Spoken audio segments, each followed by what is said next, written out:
Bonjour à tous, donc nous sommes aujourd'hui dans le parc du château de Montpoupon en compagnie de Silver. Bonjour Silver. Bonjour Mathieu. Vous pouvez vous présenter et nous expliquer ce que vous êtes en train de faire aujourd'hui ici au château?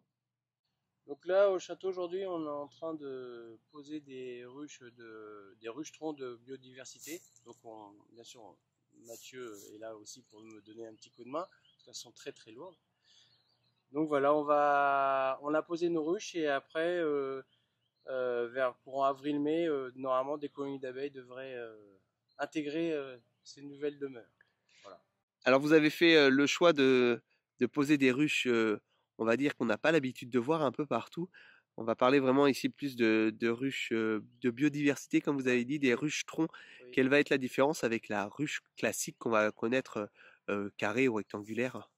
Donc là, la différence est que l'abeille, quand on va mettre la colonie dedans, l'abeille va fabriquer de A à Z ses rayons de cire. Ensuite, elle va venir rentrer du nectar pour faire son miel.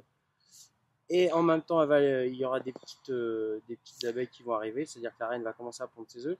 Donc l'objectif, c'est vraiment d'être dans le plus près de l'habitat de l'abeille, voilà, quelques années en arrière. La différence aussi avec la ruche à cadre, la ruche à cadre est vraiment pour l'exploitation du miel, et là, on est vraiment dans la préservation de l'abeille. Voilà. Donc Silver, vous pouvez nous expliquer en quelle essence d'arbre est fait cette ruche-tronc du coup? Donc la ruche-tronc, elle est faite en essence de châtaignier. D'accord, D'accord. Donc ce châtaignier-là, la provenance exacte, c'est dans les environs de la région des Cévennes. d'accord, très Voilà. bien.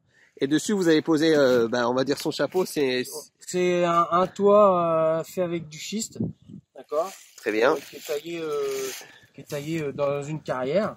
et qui permet comme ça de rendre Qui hermétique et est éviter hermétique et l'eau. surtout, quand le soleil vient taper sur la pierre, il retransmet dans la nuit la chaleur à la colonie qui va se situer juste en dessous des clés. D'accord, donc là, vous allez nous ouvrir l'intérieur Voilà, donc justement. là les clés sont là juste pour couvrir, on va dire, La- fermer la ruche-tronc.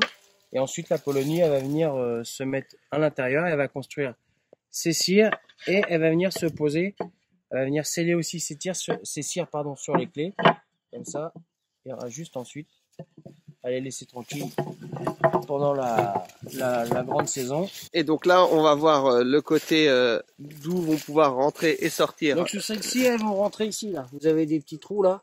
En moyenne, ils font entre 8 et 8,5 en millimètres. Je parle en millimètres. Ça évite que les souris elles rentrent. Et aussi, ça va permettre pas au frelon, pardon, mais au bourdon de la ruche de sortir à la fin de la grande saison parce que les bourdons ne restent pas dans la ruche avant l'hiver. Très bien. Voilà. Donc on va dire le prochain épisode, ça va être l'arrivée des essaims courant avril. Voilà, c'est ça. Très bien. Exactement.